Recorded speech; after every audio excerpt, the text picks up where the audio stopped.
to the best morning show on the globe. It's Bradley and Emery in the morning, y'all. LeBron or Jordan, either one when I'm performing. Crossover, buzzer beater and I'm scoring. Bradley and Emery in the morning. Every play they on it. Every day I'm balling. Who's the coach? Who's the GOAT? Like Brady and Belichick, best show on the globe. And they embellish it. Y'all paying Ziffy, I'm Ken Griffey or maybe Mahomes. I stay in the zone, whether man to man or play in the zone. They can't stop me. Mayweather boxing, Curry with the shot, man. We just the best to be. Can we have our SP, please? This was meant to be. Every morning with Bradley and Emery.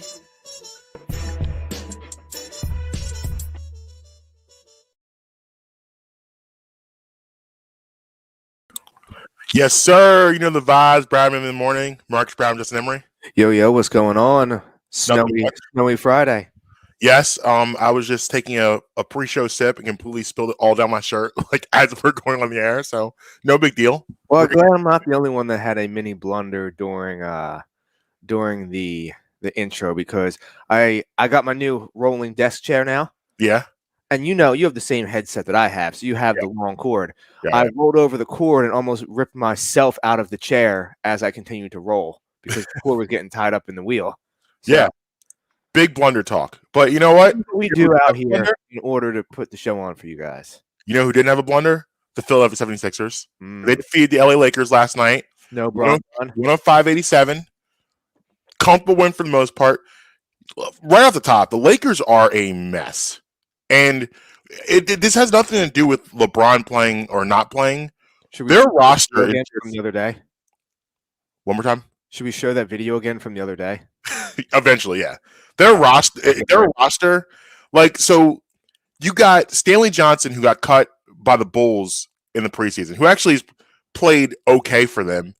But Malik Monk, Avery Bradley, Horton Tucker, Wayne Ellington, Bazemore, it's just a really poorly constructed roster. I mean, they really miss Alex Caruso. They really misjudged that situation poorly and played that position very poorly. I think they gave up on Montrezl Harrell way too soon. I mean, I know he had a rough year last year, but they probably should have stuck with him. Kentavious Caldwell-Pope, they really miss him. Kyle Kuzma, I know he's been inconsistent for them. They were getting frustrated with him. However, I think Kyle Kuzma a better his upside you still see the flashes, and he is even with his inconsistency, he's better than pretty much anything they have on their roster besides LeBron James and Anthony Davis. I mean, that's pretty much all you have is LeBron James and Anthony Davis, because Russell Westbrook is lost. And then, everyone else there they're just a bunch of guys. We talked about this a little bit on Wednesday. The Heat did such a great job. And we talk about this with the Nets also, but the Lakers, I think, fall in this category too, where they misjudged the role player situation. Your stars, you can have great stars in the NBA. You can have 2 or 3 elite stars, but you have to surround those elite stars with guys that can actually play basketball and can play on a consistent level. You got to have guys that can knock down shots. That's very important. That's pretty much what the Heat did. They surrounded themselves with a bunch of shooters, guys who can just stand on the perimeter, corners, whatever, and be able to hit shots consistently, and really, really good defenders also. And you look at the Lakers roster, the Nets roster, you don't have a lot of those guys. I mean, the Lakers roster really is even worse than what the Nets got going on over there with their role guys. It's just a mess. And, I always think about, whenever I think about the Lakers, I know they won the championship in the bubble, but I always think about how LeBron came in there and really gave away some piece, like all the Lakers pieces around the NBA. You think about all the teams that have been strengthened by the Lakers. You look at the Wizards, you look at the Bulls, you look at all of these guys: Montrezl Harrell, Kyle Kuzma, Alex Caruso, Lonzo Ball. You go to New Orleans Pelicans, Brandon Ingram. I know Julius Randle's having a rough year, but he was a most improved player last year, and he still is averaging about 17, 18 a game. So I'll put him in that category too. They really have scattered so many guys around the NBA. I just look at them, and I said this. I mean, I said this before. I told you guys this before. After that bubble championship, I told you LeBron's not winning a championship again. And this is kind of what I was talking about. Is that do I feel like he was going to fall off a cliff? No, but I also felt that the West was so loaded. There's no way in the world he's going to be able to get to the top of that mountain again. Like they are light years away from even getting to a Western Conference final. I don't care.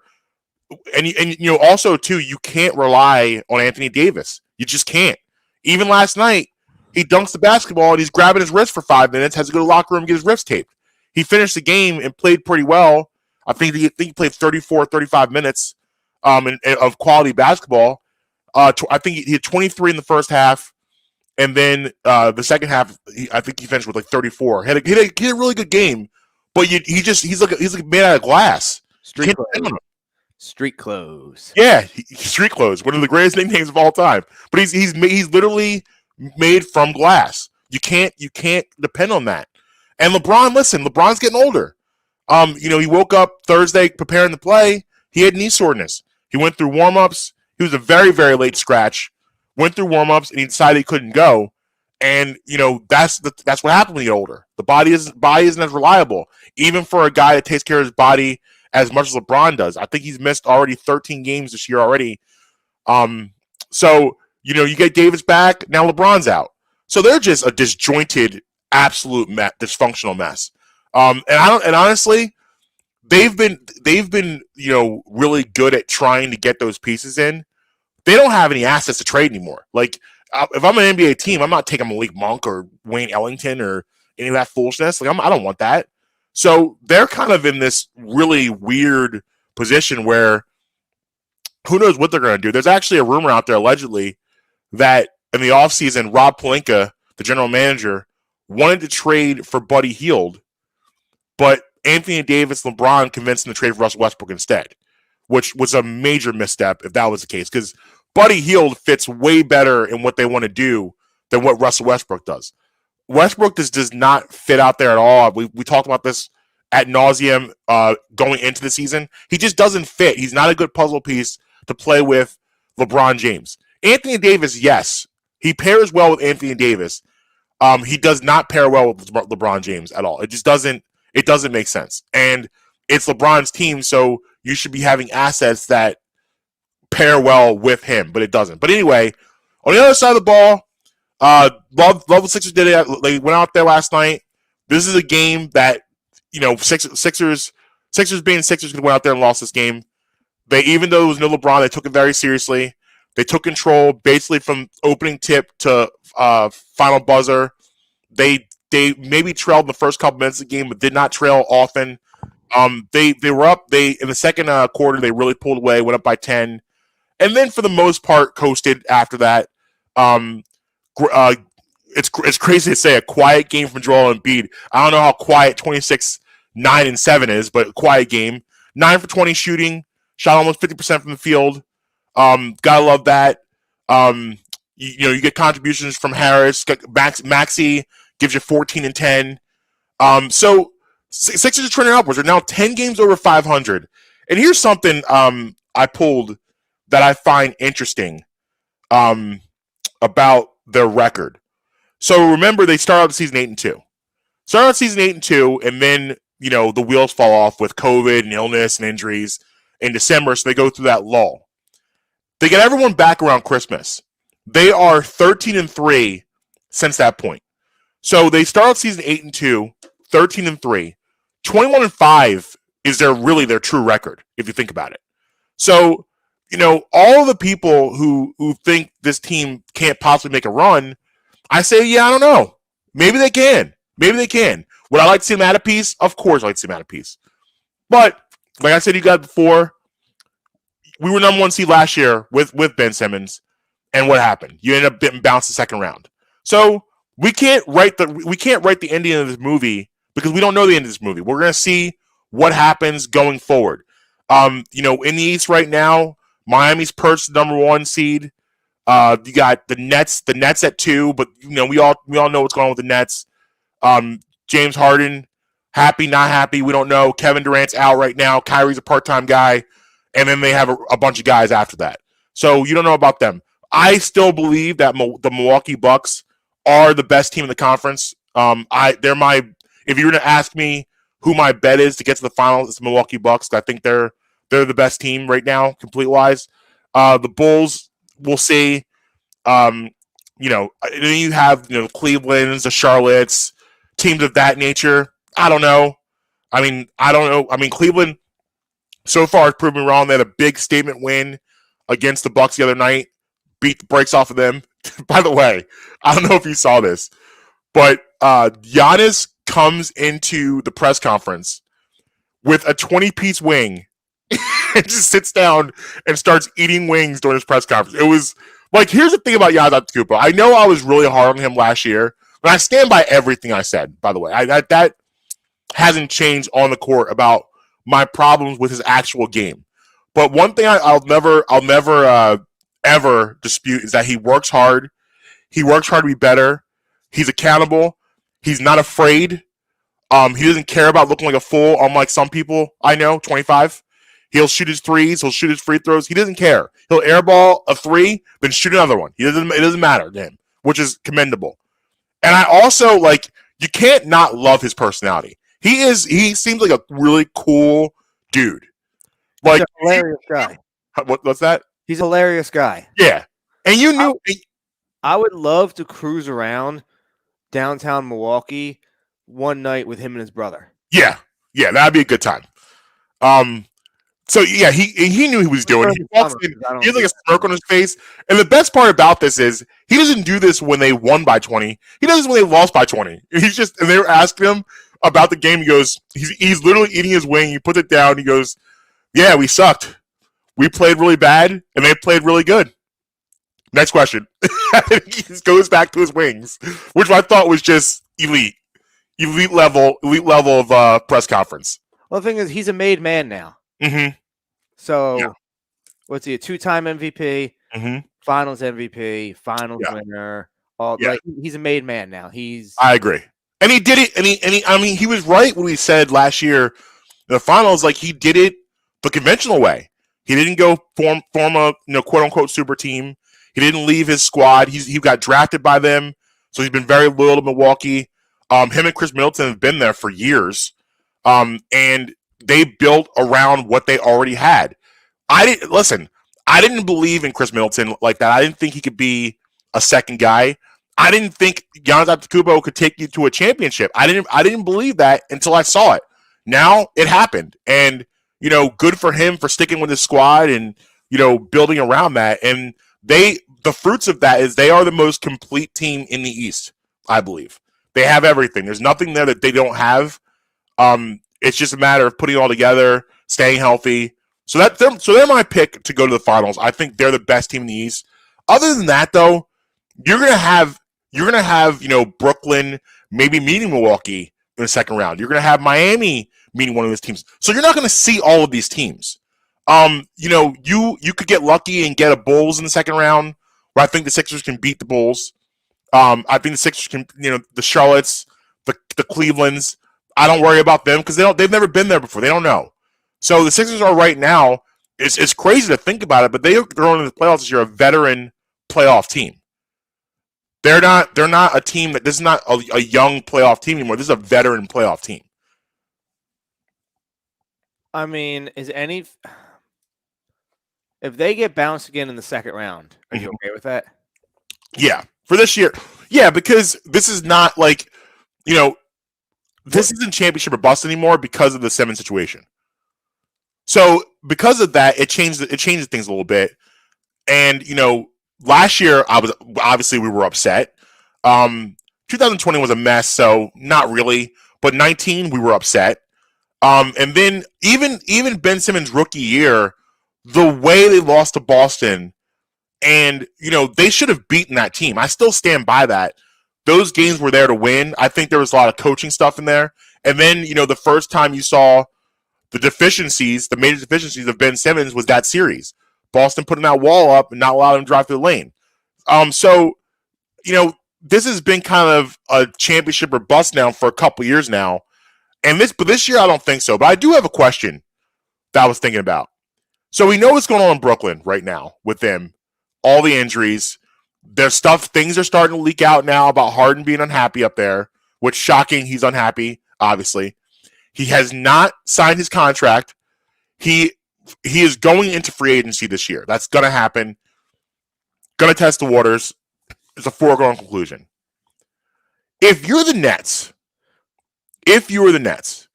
would you think about dealing him at the deadline? Because here's why I say that. You could, like, it is no guarantee, even though the sign and trade, makes sense for the Nets and Sean Marks because you want to get something back for Harden if he decides to walk. But he doesn't have to cooperate with that. He doesn't have to do that. He could very easily say, well, no, I'm just going to go down 95. I'm good. See you guys. Like, he doesn't have to he doesn't have to cooperate and do that. Now, guys typically do, but he doesn't have to do that. And even though I believe he's coming here, he could pull an okie doke and go somewhere else. Okay. And what if he just walks out the door and goes somewhere else and, leaves and doesn't come here? So if you take this to the summertime, if you're the Nets, it may be a little bit of a gamble. It might be a gamble to do that.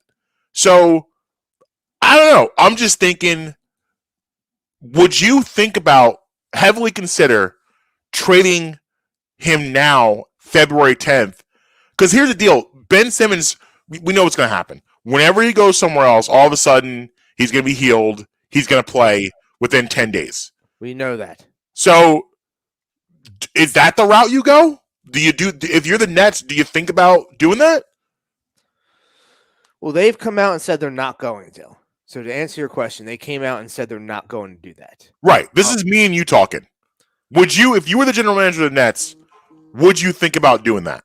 Are you saying for anybody or just for Ben Simmons? For Simmons. For Simmons, because that's important to us. So let's just say for Simmons. Oh, man.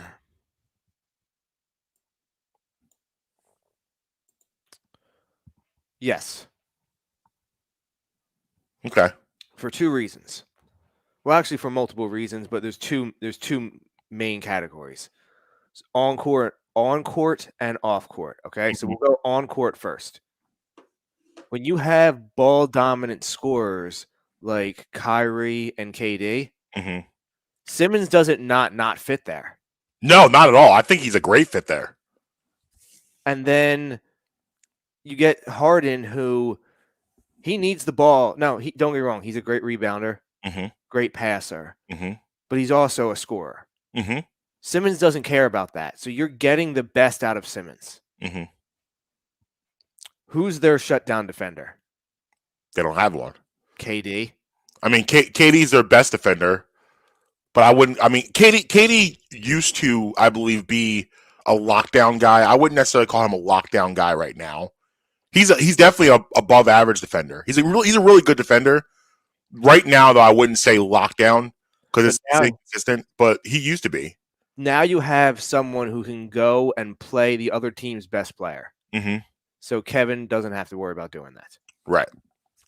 On court, he's a great fit. I don't know who their center is. Is it Aldridge? You got Claxton and you got Aldridge. All right. So Simmons isn't going to play the 5. We all know that, but he's going to help your defensive rebounding go up dramatically. Yeah, no doubt. And your offensive rebounding. I mean, other than the Warriors, I think this is the second best fit in the NBA for him. I mean, obviously, if he went to the Lakers or something like that, obviously it's a good fit because they don't have anybody out there. But as far as scheme, yes, the Warriors to me are the best fit for him. And then Brooklyn, I think, fits really well too. So that's on court. Off the court,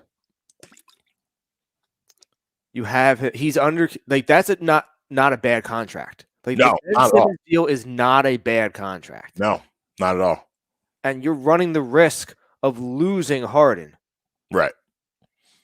KD's already signed his extension, I believe. Harden basically is an expiring contract. Yes.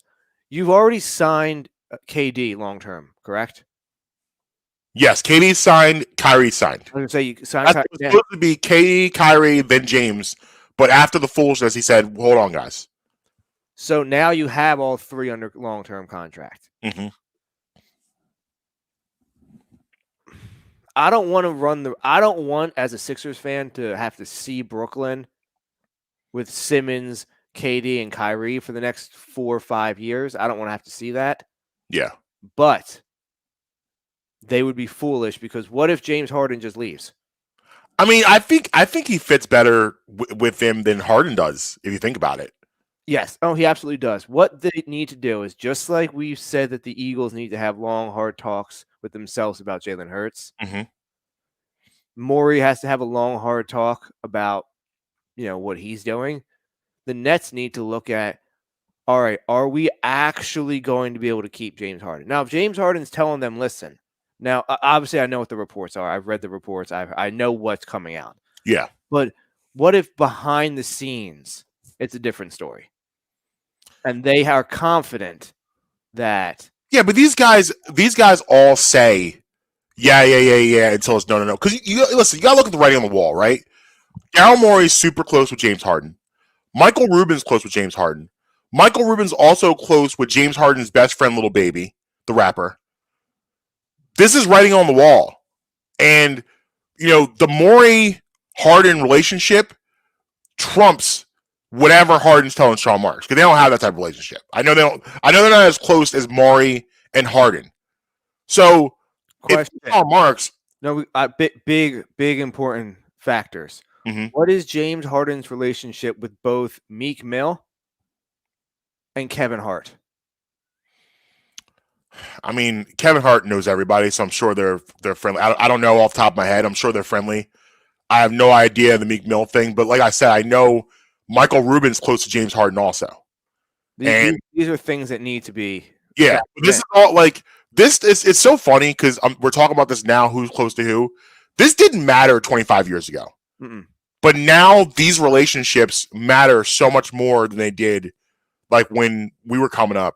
Like you went to a team for just the team, but now guys are taking into consideration the city, the nightlife, the people I know, like all of that stuff is being way more considered. Or maybe we just talk about it more. I don't know, but I just feel like that's being considered way more than it was. Yeah, but also a lot of it is because the contracts. There's so much more money now. Yeah, like.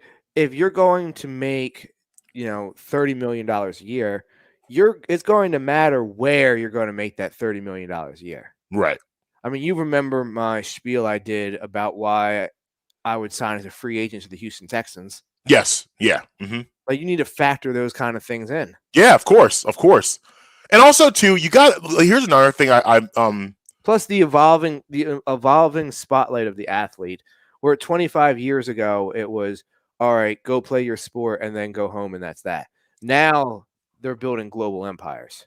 Right. Kenneth Purse talked about this a little bit on NBA Today. I thought it was a great point, and I'm going to elaborate a little bit. He talked about the relationship that James Harden had with Houston and how when he went to Houston, he really ingratiated himself in the community. He's a legend there through all the things he did, charitable work. He built. I think he had just finished building a restaurant there when he left. It was I think it was opening as he was leaving. Right. So like the decision for him to leave Houston, it wasn't an easy decision.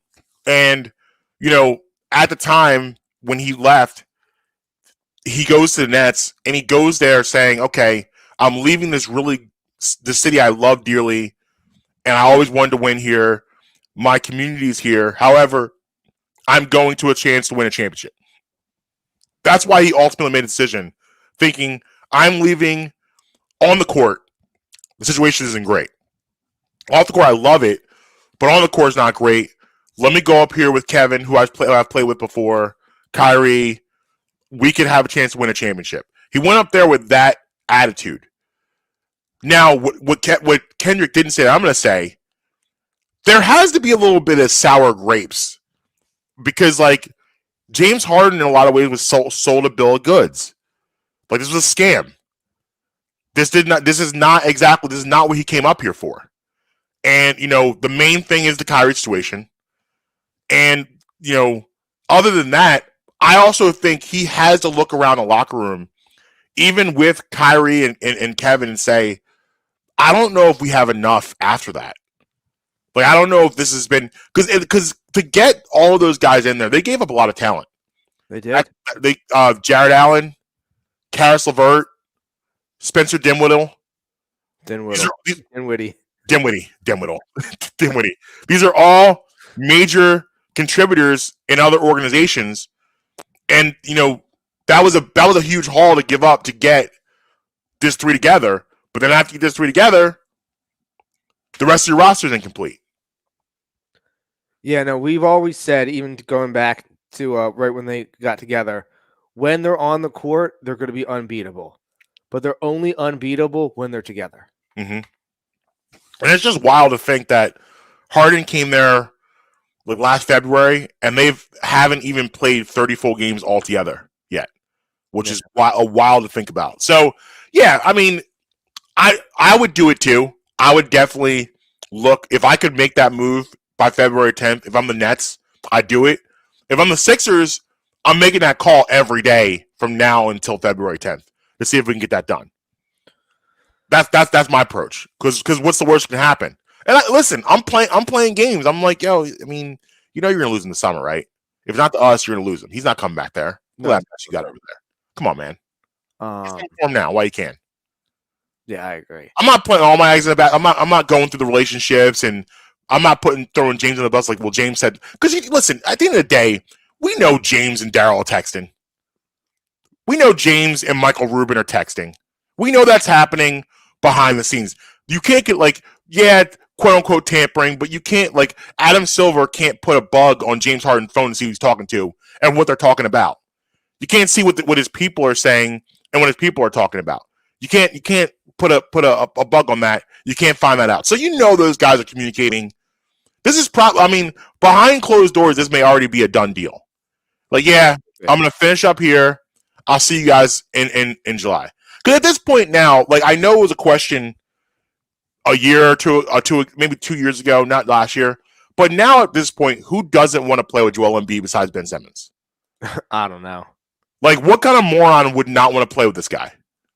You just, and Kenny Smith said something. I mean, by the way, Shaq lambasted Ben Simmons last night on the pregame show.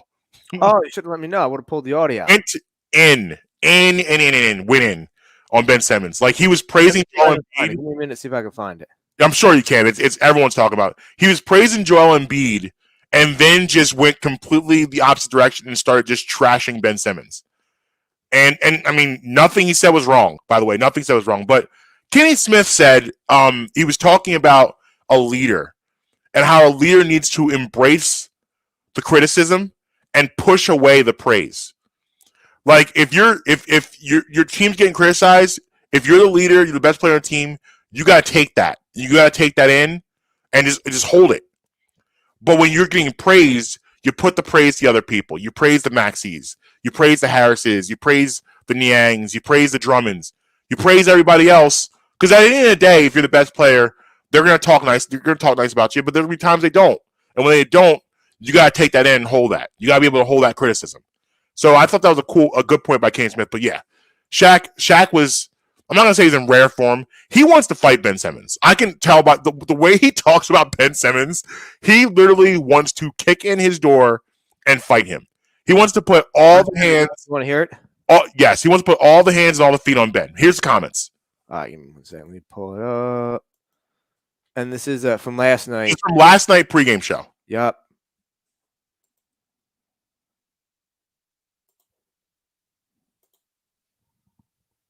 Why does he look like that? I don't know. He looks very, very disheveled.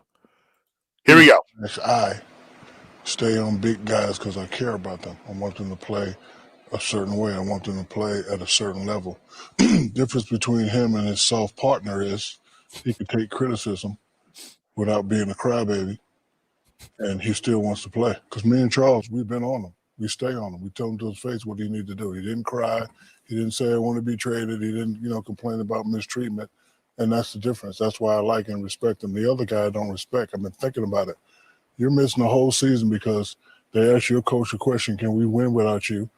And your coach gave a funny answer. that should tell you need to get in the summertime and work on your game.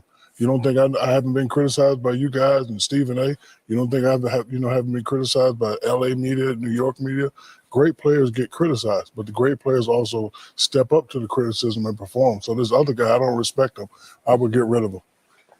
E/I. I hope Ben was not watching the game show last night. I mean, actually, I hope he was. Yeah, I hope he was too. I hope he's watching that with Maya, and Maya's doing that thing where you look over at your partner and you give him the side eye as you're on the couch. Mhm. Oh, I was just giving the side eye, like, you hearing this, Ben? Babe, you hearing this? Because Shaq is bothered, to say the least, by the situation. Oh, You can tell, like, Shaq doesn't get fired up very often. It's always funny when he does, but he's very losing even keel. But you can tell he is highly annoyed by the situation, which, I mean, we all are. Like, in this market, we're kind of used to it now. And it is not, I don't have, when I talk about Ben Simmons, I think you can see it. When I talk about him now, the back way I was talking about him like August, and after that series, that's gone now. Like, this is, the stages of grief. Like, I'm far removed from even having feelings about Ben Simmons. Like, at this point now, it's just I talk about it very matter of factly. Like, it's not like I've adjusted to it. This is our way of life. This is what we are. Obviously, for those guys, they don't get the Sixers every night. So when you get a chance to talk about it, they don't talk about. I mean, I'm sure behind the scenes they may talk about it a little bit, but on camera, you don't talk about it every night. So for Shaq, when he thinks, he said, that's my favorite line. He said, I've been thinking about it. Like, just imagine Shaq just sitting around, like, drinking his coffee, just thinking about how much he hates Ben Simmons. Just, I don't know why, it's just comical to me. But, like, that was scathing. Absolutely scathing. And this is the thing about the situation with him, is that everybody that comments on this is not on your side. Like, there's not one person on your side besides Rich Paul and maybe Adele. That's all you got. I was going to say, have you been seeing everybody's blaming Rich Paul for Adele canceling her residency in Vegas? Yeah, I mean, it is a little weird that, I mean, that's a very Rich Paul move. Like, It is. That I mean, And still be like, you still got to pay me now. Like, yeah, you should just, like, not show up tomorrow. Wouldn't that be awesome? You just don't show up. And the thing is, did you hear about the whole, like, what happened? Oh, we'll get into that later. We'll get into that later. Okay. But yeah, like, so that's everyone's blaming Adele's new attitude and Rich Paul. I don't know, whatever. But so before we switch out of basketball, though, yeah, topic. Yeah. You want to watch that Lakers video one more time? Yeah, just throw it up one more time. Because this is like, do you remember a couple years ago when they were talking about how bad the Knicks were? And they were like, this sums up the Knicks perfectly. Mm-hmm. And it was a dude going for like a full court shot, and he throws the ball over the basketball hoop, like, into the crowd. Yep. Like, this is that for the Lakers. This is why they're terrible. So let's do play-by-play on this, all right? Okay. So, all right, welcome Miami. Lakers Heat. Tip off. Here we go. NBA basketball. Why does Dwight Howard look like that? He looks very intense. You think he's sad that he just made the wrong decision? Yes, I do. First of all, that tip was very aggressive. And LeBron acting like they're 35-3 with the hike. Westbrook, LeBron, Ariza, who's 47 years old. I don't even know how he's still playing. Back to Dwight at the top. Avery Bradley, 35 years old. Look at his possession. Heater's like, what's going on here? What's happening? A lot of passing. Too many passes. Fade away. Doesn't go well. Dwight misses the dunk. Dwight would have put back. This is it. Why is the ball going out there? Now we're getting okay. Okay. All right, that was a lot going on there. It was a lot to unpack in that possession. As one of my favorite videos from the NBA this year. Yeah, it's pretty awesome. All right, so we this happened on Tuesday, but we didn't have time to get to it on Wednesday. So here we are today. Barry Bonds and Roger Clemens once again denied entry into the Hall of Fame. Okay, let's just jump right into this, because if you're a sports fan, you already know the backstory of Bonds and Clemens and the allegations. And here's my favorite part about this. You know who did get in the Hall of Fame? David Ortiz. Big Papi. Papi gets in, and Poppy actually tested positive. Now, while we know Barry Bonds, we're pretty sure he did take something. Obviously, he went from a peanut head to a coconut head. That doesn't happen just by happenstance. So we obviously he admitted under oath that he right, but he never tested positive at he all. never tested positive, but So- he came out and said he did it though. Right, he never tested positive at all. Poppy did, but here's the thing. Here's the hypocrisy of baseball. The writers love Poppy. Poppy's very lovable. All of them. When did Poppy test positive? Because I was reading a story before I came on here that said he never tested positive. The only tests he took were inconclusive. I'm pretty sure he did. I'm pretty sure he had a positive test at some point in his career. Look that up and confirm that. But I'm pretty sure he did. You know, on ESPN today they had a story about where I'll pull it up. I'll pull up the quotes from the pre-show. So anyway, the reason why he gets in, period. Let's just say, for argument's sake, and he never tested positive. That's fine because there were allegations with him too, but he gets in, and he gets in because the media loves Poppy. He gave him interviews. He was he laughed with them. He had good quotables, all that stuff. And Barry Bonds was a curmudgeon, and you guys didn't get along. That's not a reason not to put him in the Hall of Fame. And it's just the same old thing with baseball, where the ethics is picked and chosen upon. They pick and choose the ethics. Like there's not any, there's never any rhyme or reason to why or why not. Like the thing about Barry Bonds and Roger Clemens, before you even get to their accusations, their careers were Hall of Fame careers before that. Like Barry Bonds could get in the Hall of Fame just on his Pittsburgh Pirate days alone. Like if he never went to San Francisco, he was a Hall of Famer.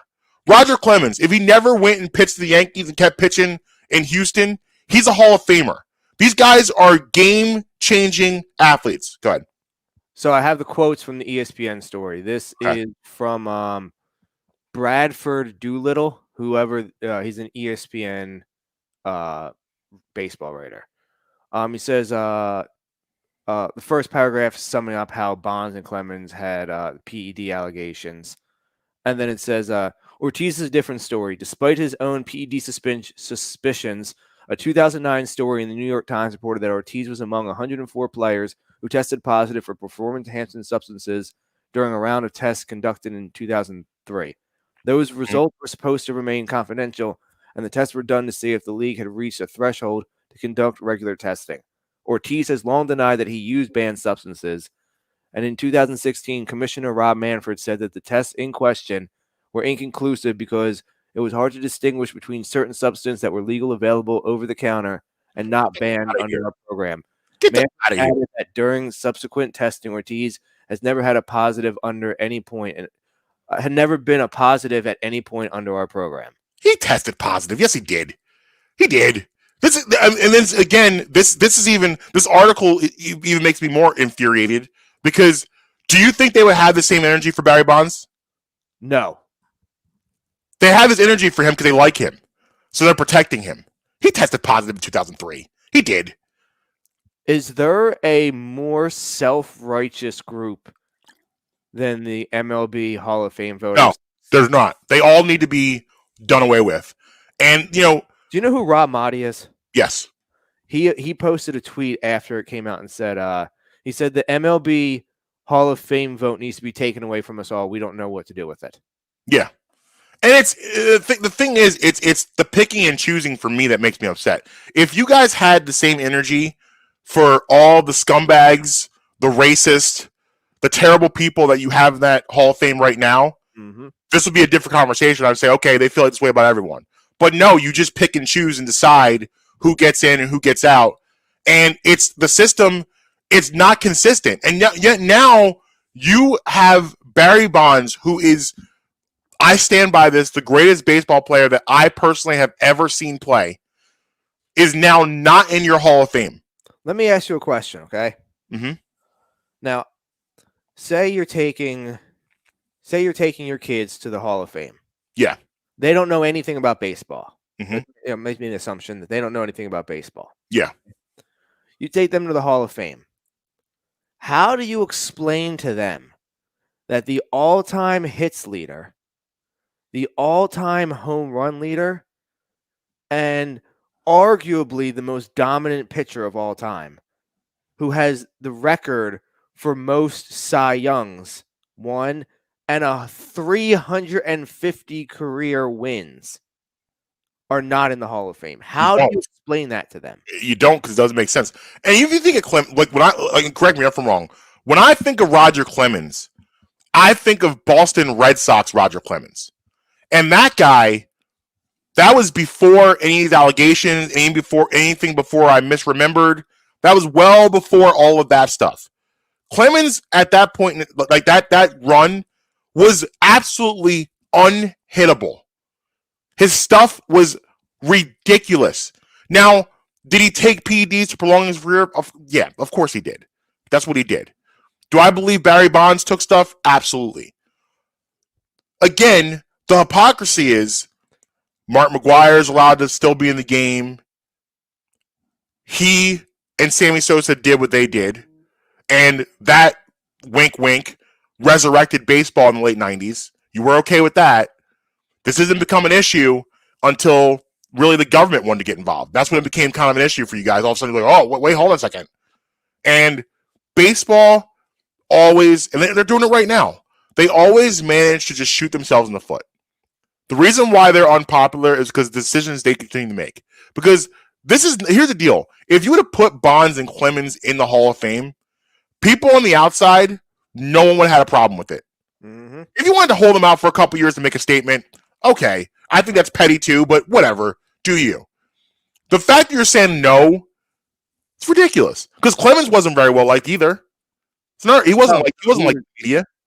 He wasn't as bad as Bonds. It's like people hated Barry Bonds. Right. I don't believe that. I mean, Roger Clemens, while he wasn't great to deal with, I don't think he was as bad as Bonds. No one was. Bonds is on a short list of one of the most hated guys by the media in sports, not just baseball, in sports. But that's not a reason not to put him in the Hall. He deserves that honor. Roger Clemens deserves that honor.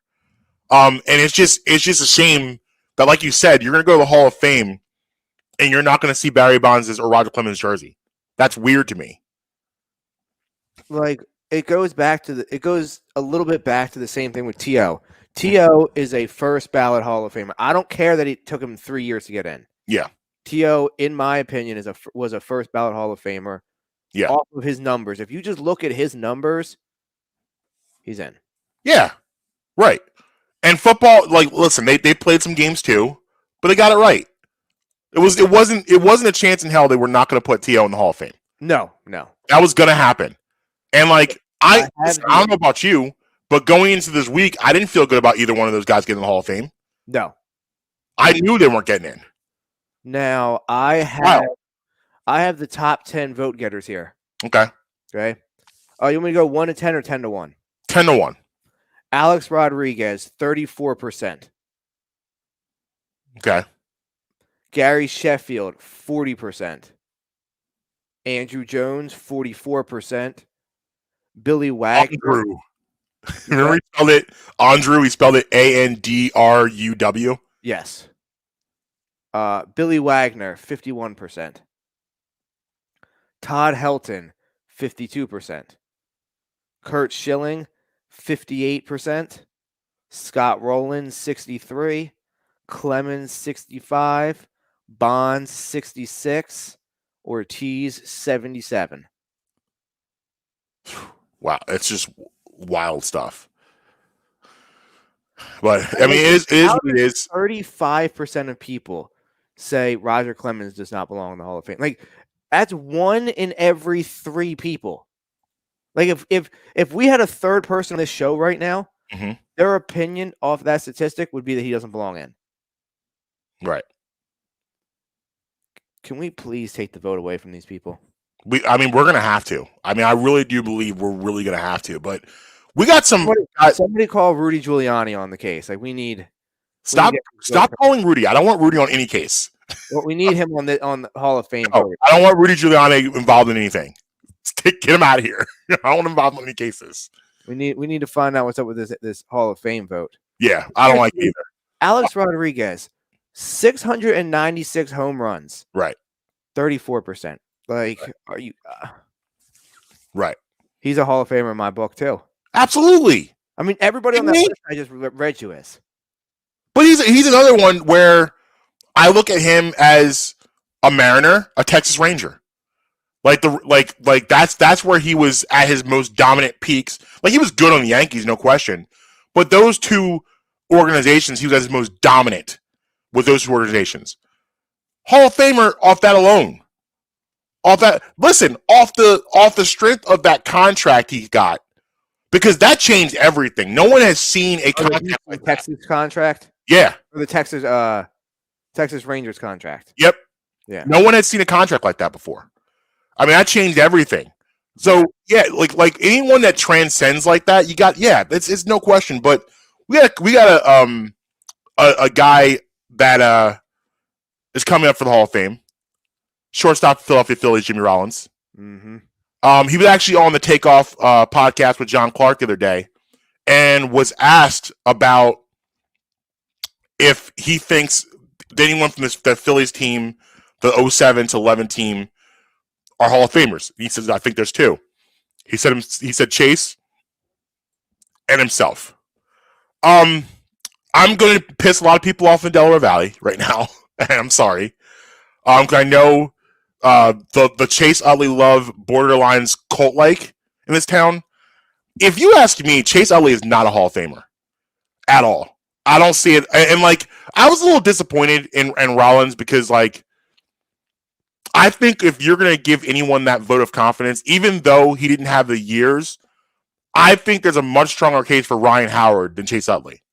And the reason why I say that is because I think that people kind of forget how long Chase Utley played before he started getting hurt. Chase Utley was around a lot longer than people think. Chase Utley was called up in 2003. He actually had 134 at-bats for the Phillies in 2003.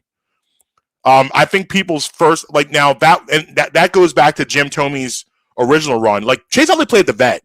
Like, his first home run was at the Vet. He was a year before they went over to Citizens Bank Park. I think a lot of people forget that. So people are going to point to, the knee. No. You look at his peak.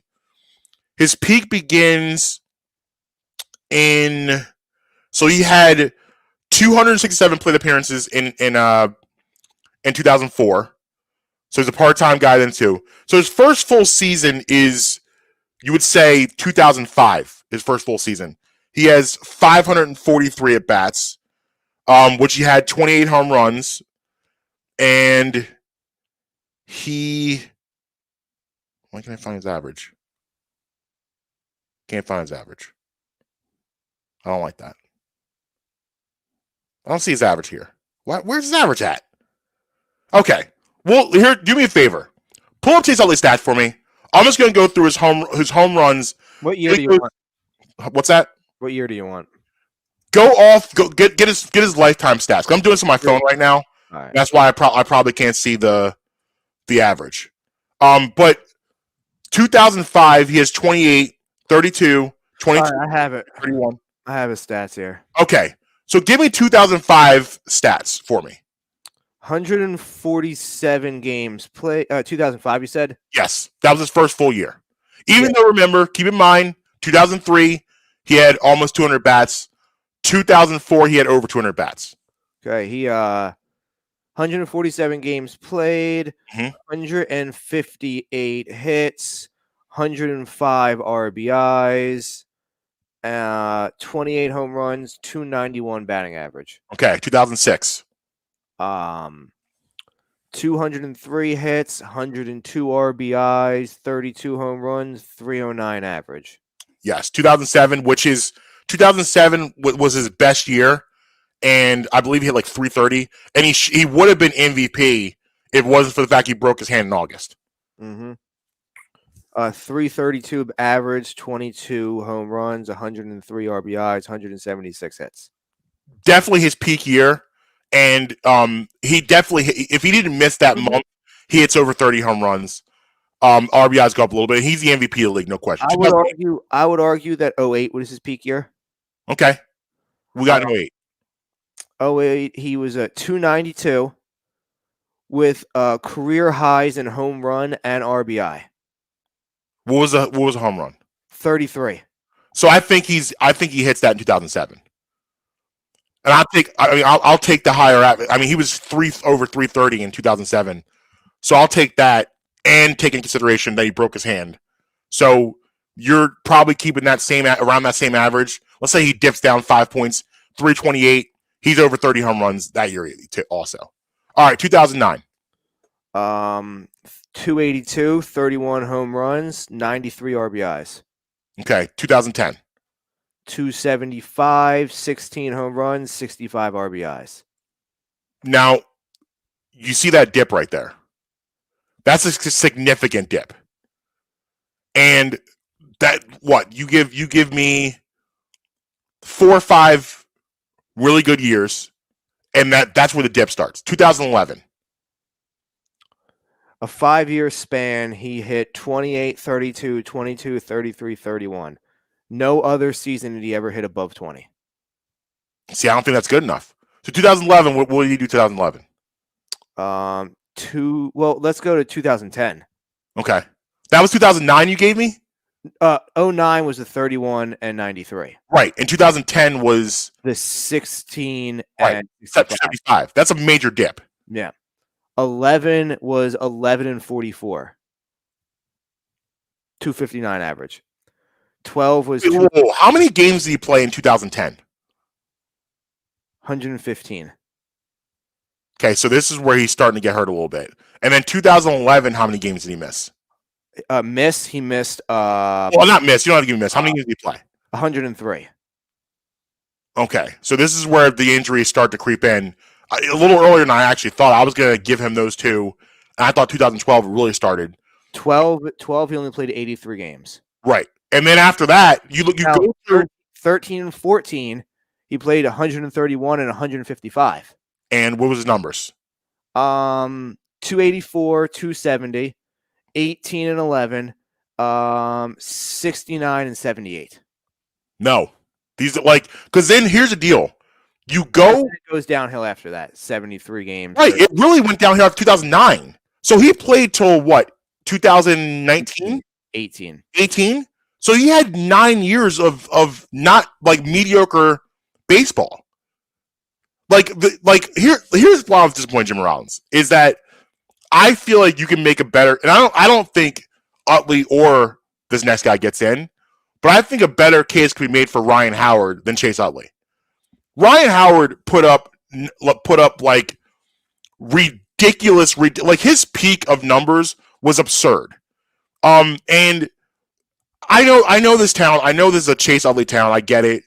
But it's always bothered me. Since 2011, from 2011 to 2018, Utley hit 70 or 82 home runs in those 8 years. Yeah, it's not good enough. It's always bothered me the love that Chase Utley got as opposed to Jimmy Rollins and Ryan Howard. That's always bothered me.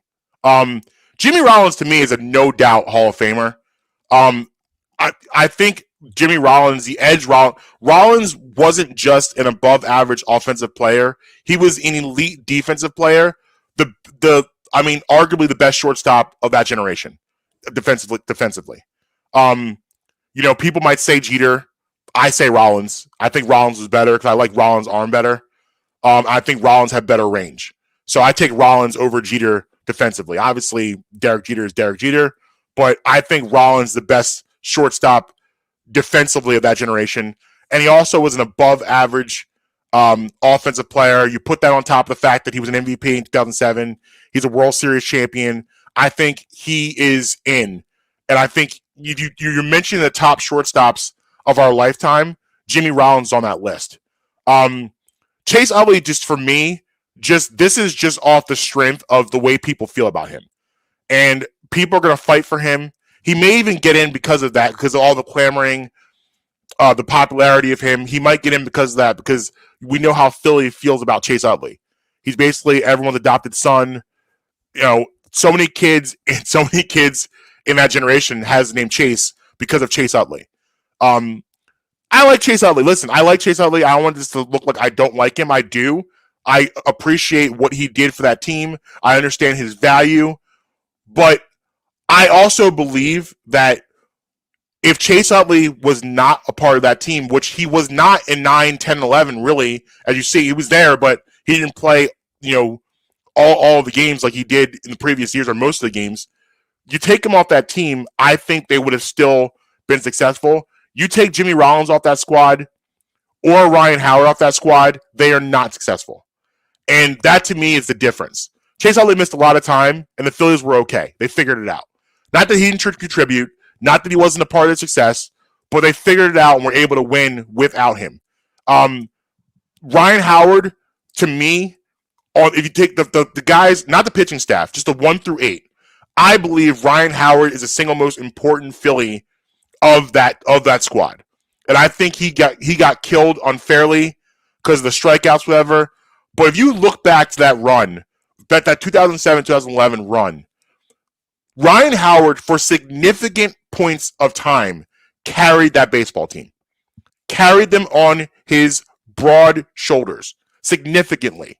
Had some of the biggest hits, the biggest moments in that whole entire run. Consistently hit in the clutch. Consistently. He tears Achilles. We know the story after that. But to me, I was disappointed that Rollins went Utley and not Howard. Or just say all three of you. But I look at Utley. I don't know about you. I don't think Utley is a Hall of Famer at all. Based on the exercise we just did, but even before that, I still don't believe he's a Hall of Famer. So I'm not going to disagree with anything you said about Ryan Howard as being one of the most important Phillies. Mm-hmm. He was the big piece for a reason. Yeah. Didn't have the years, but had just such a dominating presence during the 6, 7, 8 years when he did. And remember, too, sorry to cut you off, but remember this. Unlike Utley, he got called up late because of Jim Thome. He should have been up at least 2 to 3 years before, and he got called up late. Yes. His first full season was 2006. He was up in 2005. He got some bats in 2005, but his first full year was 6. Yes. So should have really been up.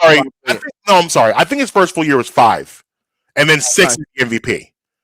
But I think he got called up in maybe 4. But he should have been up a little bit before that.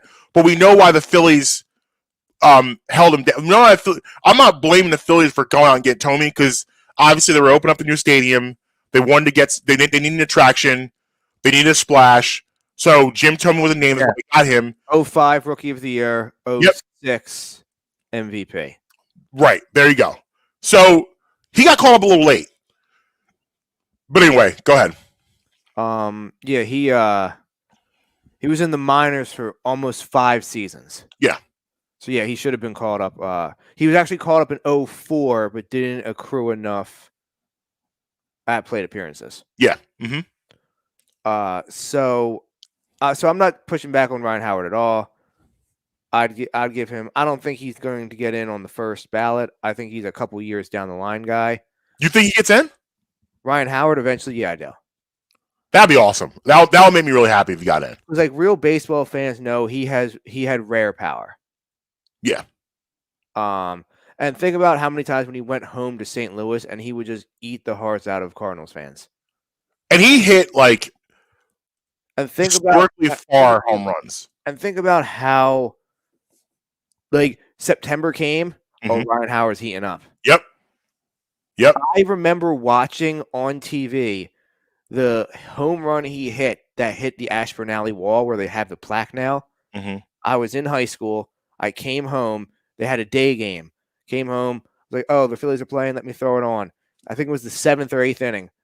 Boom. Home run. Clear over the bullpens in Ashburn Alley. I'll never forget the home run he hit off Mike Mussina, where you go to the dugout, you see Brett Myers just gives you the looking at, I forget who he was looking at, but like it was so he hit it to like the third deck. Like Brian Howard was, to me, he was more of an Oppo Boppo guy, Oh yes, cool guy. Because he waited so long, which made him so special, is his ability to wait and extend his arms. But when he got a hold of one and pulled one, it was terrifying how far it went. yes. Country strong. Yeah. Oh yeah. Oh yeah. So as far so I'm gonna say that Ryan Howard does get. I think all three are gonna get in, if I'm being honest with you, at some point in time. Jimmy Rollins, he has such a unique stat line and achievement list Mm-hmm. that it's hard to compare him to truly anybody. Yeah. Because if you compare him to the small ball guys, his numbers are going to blow them away. If you compare him to the power guys, he's on the low end. So he's somewhere in the middle, but he was good at both. Mm-hmm. And then he's a 4-time Gold Glove winner. That's why I think the thing that separates him, how good he was defensively. So he's literally a baseball guy. He's a baseball player. When you're like, yo, we need a baseball player, he's a baseball player. Yeah. He's the guy that when you're putting together your little league team, you're like, man, we need guys that can. If you can get yourself 8 Jimmy Rollins, you're gonna win a lot of games. Agreed. And then Chase, I understand the exercise we just did, but if you look at career offensive numbers, he's towards the upper echelon of all-time second baseman in just the offensive numbers. Now, some of that is because he hung on for so long. Yeah. Played 15, 16 years. But old guy baseball players, they love the longevity votes. Mm-hmm. So I think that if I were to rank them in order of how they're going to get in, as far as my confidence, Rollins, then Howard, then Utley. But I do think there will be a point in time when all three are enshrined in Cooperstown. Which I have no problem with. I don't want people to get confused or conflicted. I don't have a problem if they all get in. The thing is I'll be the first one there. Clapping. You would induct Chase Utley into what a lot of sports fans hate, and that is the Hall of Very, Very Good, Mm-hmm. which is not quite the Hall of Fame, but not everybody's a Hall of Famer, and they can still be a dominant player. They're just not a Hall of Famer. And that is where Chase Utley belongs. If Chase Utley was a guy, Chase Utley belongs in the same realm that McNabb belongs in. Yeah. They're not Hall of Famers, but they're in the Hall of Very, Very Good. Right. But I do think that Chase, one day enough people love him that he will see his way in. And that's the point, is that he was beloved. And like, I don't want to get it twisted. Like, I'm not like, if they all get in, great. I hope they all get in. I'm not rooting against him getting in. But if you're asking me who I would rather see go, it's Rollins and Howard. And I think they just deserve it more. Rollins, and also too interesting about Jimmy Rollins is that you talk about his offensive numbers.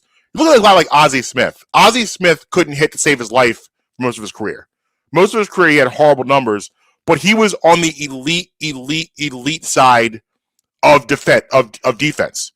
He had no power at all. He could, and he really didn't hit for average for most years either.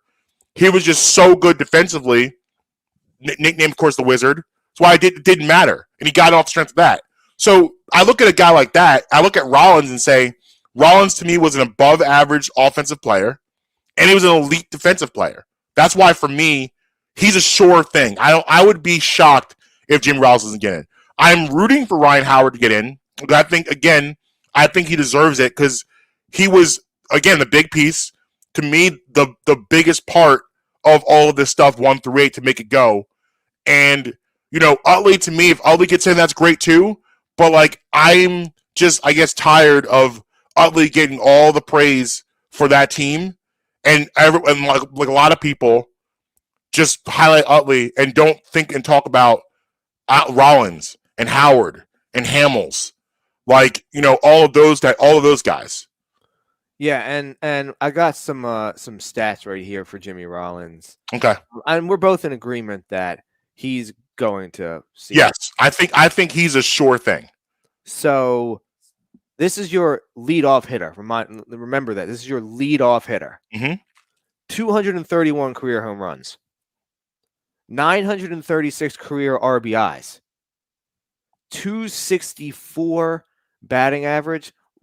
You want that to be a little bit higher. Yeah, let's say get to 270s. But again, he hung on too.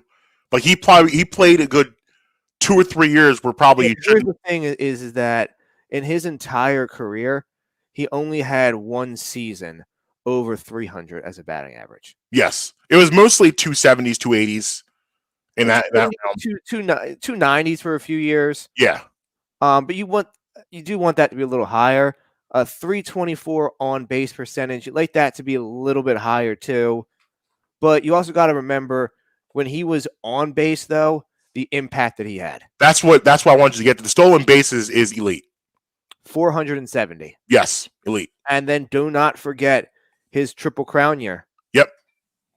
MVP, Mm-hmm. Gold Glove, Silver Slugger. Yep. 07. Yep. 297, I believe. Like You know what's 28 home runs. You know what's crazy? The year he won the Triple Crown, he did not make the All-Star game. That's wild. He didn't make an All-Star game after 05. That's really weird. He was only a 3-time All-Star, 01, 02, 05. He didn't make it the World Series runs years. He didn't make any of those. He didn't make any of those All-Star games. So weird. I didn't even think about that, but yeah, he really didn't. That's really weird. Will he be the lowest number of All-Star appearances maybe to ever make the Hall of Fame? 3 is a low number for Hall of Fame. And it's not that he didn't deserve more. Well, I mean, that's way too much research right now, so I'm not going to. I'm not going to do that on the spot. But 3 is a low number. We will revisit that. Yeah, definitely, because that's a. I feel like it's an unheard of number for a Hall of Famer. But anyway, like I listen. I hope all 3 of those guys get in. But for me, my money, it's Rollins and Howard. But I don't think Hamels gets in. I don't think he's. I think you're right. I don't think he does either. I love Cole Hamels, but I don't think he has high enough a peak either to get in. So he probably won't either. But so we're gonna take a break. Yes. And on the other side, we're overdue for a break. Just looking at the clock. Yep. Overdue. We got a big Hall of Fame talk in. On the other side, we're getting some football. We got the championship games this weekend. We have huge Sean McVay news that we're gonna break on the show that you won't hear anywhere else. Nope. We got some hate it or love it. Yes. And some Fat Man talk. Fat Man Club. Fat Man Club is alive and well. No. It's extinct, but it needs to come back. All right, Bradman in the morning. Marcus Brown just in the morning. We'll be right back. Looking for authentic Mexican food close to home? Great news. District Taco is just around the corner in Abington, Pennsylvania, and they'd love to fiesta with you. Offering delicious fish tacos, a California burrito stuffed with guac, steak, fries, and chipotle mayo, plus sweet, crispy churros. District Taco has it all. Try out the newest location and come back for more. Get 10% off your first in-app order with promo code BREMI10. Always fresh, always Mexican, District Taco. Relationships can be tough, and finding that special someone can be even tougher. So when it's time to make a decision on what to do with the ring, you don't want to have that be tough too, right? Hi, I'm Marcus Brown. I'd like to talk to you guys, my friends at Vans Jewelers, located at 13 South York Road in the heart of Hatboro. Back in 2017, when I decided to get engaged, there was only one choice for me. Going into Vans Jewelers, I was quite nervous, but they put me at ease right away with their friendly staff and their easy selection. They have selections for any budget. Rings, watches, chains, earrings, you name it, they got it. They also offer free ultrasonic cleaning and stone checks on any ring. Vans Jewelers also provides cleanings while you wait every Tuesday through Friday. What else do you want? You can't beat it. Go see my friends at Vans Jewelers, located again at the heart of Hatboro, 13 South York Road. Justin here. Let me tell you about my friends over at Beef Jerky Outlet. A family-owned business, Sharon and Michael have the best jerky around. They have a huge selection to choose from, but always make sure to try my personal favorite, the Honey Barbecue Turkey Jerky. Don't think they only have jerky for sale. They also have the best supply of sauces, marinades, and rubs for all of your new recipes. Located at 110 Lincoln Highway, right by Oxford Valley Mall. Head on over there, go in and say, yo, Justin sent me. Every Friday, we're bringing you bits. But it's especially hilarious to me knowing what I've seen happen in McDonald's locations over the years. Hell, what I've done in McDonald's locations over the years. Hits. Always winterize your pipes. I think that is such a funny... And everything in between. Nah, Oh, see, it's the God. opposite. You don't see it, and he was totally about eating that baby. We are Twitty and the Brand. We're going to ruin something that you love. New episodes weekly on all your favorite podcast streamers. Yeah, man. Welcome back. Brian in the morning. Marques, Brian, Justin Emery. Yo. What's today? January 28th. We got some more facts of the day. Also, more facts that I remember reading to you last year. Okay. We'll start way back and work our way forward. We had heavy baseball talk earlier today. So why not stay in the realm of baseball? 1901, Marcus, the American League is formed. Okay. Can you name me? Probably not. No. Actually, we'll see. I don't want to. Don't doubt yourself. Okay. I mean, if you go back to 1901, it'd be for my time. Listen. Can you name me Okay. two? All right. Any two of the 1, 2, 3, 4, 5 of the 5 teams that were started then that are still in existence today. Can you name me 2 of those 5? All 5 are still 4 of them are still in the American League. 1 of them is now in the National League. Some of them Athletics count. Yes. That's one? That's one of them. I'll give you that one. That's one of them. They count. Okay. One of the 3 of them were still in the AL. One of them is now in the NL. And 3 of the 4 have their absolute original names. All right. So the Athletics is down. Mm-hmm. Let me see what's going on out there. Who's been out? Who feels like they've been out there forever? I think I'm out. That's all I got. All right. I'll give you all of them, okay? Okay. Detroit Tigers. Okay. Milwaukee Brewers. All right. Baltimore Orioles.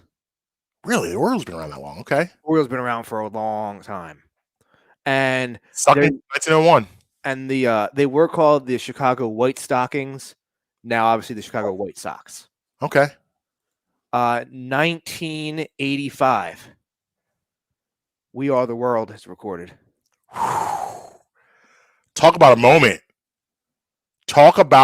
Will there ever be? I mean, I know they've tried. Didn't they redo it in like 2010 or something? One more time. Didn't they redo it in like 2010 or something?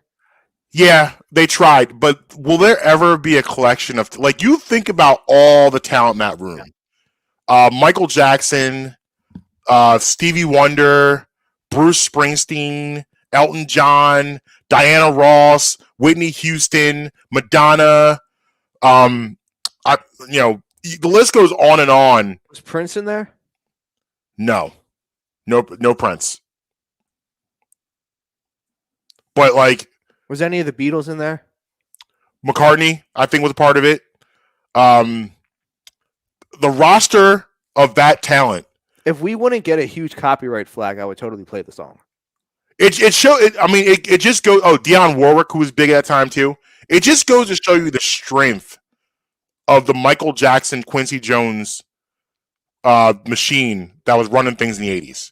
Like to get all of those people together, and like you're talking about major stars who took the smallest role just to be a part of that. Like no one really, like Michael Jackson had a couple bigger parts, but no one else really did. Everyone else kind of just came in, did a little bit, and you moved on from them. For them to all agree to do that, it's something I think we'll probably never see because we don't have. I mean, obviously we have talented musicians, but like it's something I think we'll never see ever again. Like no one, I don't think will be able to put their egos aside that way and do something like that again. That was huge. Actually, a pretty good song too.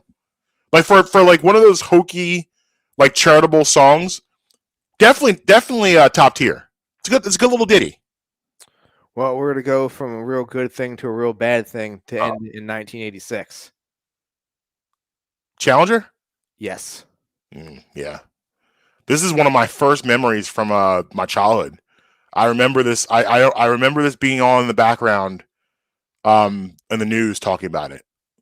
It was like this is a very very early Brad memory.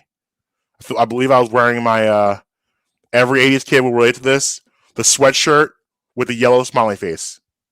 Elite 80s wear. It happened 3 years before I was born, so What? Shut up. Continue. that was the last one. That's all All we got for today. All right, sounds good. Sounds good. So, NFL football this weekend. Yes, I'll be lusting again this weekend, especially in the first game. Saturday's gonna be a boring day. There's no football on Saturday. Yeah, it's getting that time of year again where it's time to go. The football blues are going to start setting in pretty soon. Because then next week you don't have football at all. All that means is that this is going to become a basketball show. Yep, you don't have football at all next weekend, and then you got the Super Bowl, and then see you tomorrow. But so Sunday, championship Sunday. Hold on real quick. Let me just interject real quick. Mm-hmm. We will be attempting, unless it sucks, to follow the XFL with The Rock. We are. We're bringing it back. We're going to get football. I mean, I don't know that I committed to that. Well, that's what I said. I don't think I'm watching that. If it sucks, I'm not watching. It's gonna suck. It's gonna suck. Well, I don't know that. How many times are we gonna bring in the XFL? But the thing is, it's the difference is it's The Rock running it this time. I don't care who's running it. I don't care. It's not good. It won't be good. We will be covering that on this show. I trust Vince McMahon way more than I trust The Rock. We will be McMahon is the greatest promoter in the history of the world. We will be covering the XFL as extensively as we do You'll be the covering the XFL and the NCAA. Yeah. Okay, that's fair. Okay, as extensively as we cover those two, we will also be covering the XFL. We might throw up a clip and laugh at them a little bit. I mean, I might do that. If you do something like the Lakers, we're gonna like that Lakers clip is going to be replayed. That's not going to just be played those two times. Yeah, you gotta get up that next clip. That makes me belly laugh every time I see it. The dude just heaving the ball and throwing it over the backboard into the crowd. Do you know I who love that did clip. it? Do you know who did it? I don't remember who it was, but it literally makes me belly laugh every time I see it because it's such an absurd amount of effort at the end of a quarter. Yes. Now, real quick, before we dive into football, a side question I forgot to ask you earlier in the show. Yeah. How are your fajitas? Oh, I didn't do fajitas with it. Oh, okay. What did you do? So what I did was I just did it with chicken. I had chicken breast, and we're talking my way. I used for the first time the fajita, the beef jerky outlet. So I olive oil the chicken first. Got that nice because like I like the olive oil before because then the rubs stick nicely to it. Because sometimes when it's cooking, if you don't do that, the rubs kind of go. It doesn't stick as well. So I olive oiled it, make sure it was nice. Then I put the fajita on there. Then I took green peppers, yellow onions, and red onions, and put it in there and then put the ranch seasoning on that with olive oil, and cooked that separately, and then dumped it all together. So it gave it kind of a ranchy fajita feel. Delicious. Yeah. It was delicious. Yeah, their rubs, man. I mean, they might have changed the name to the beef rub outlet.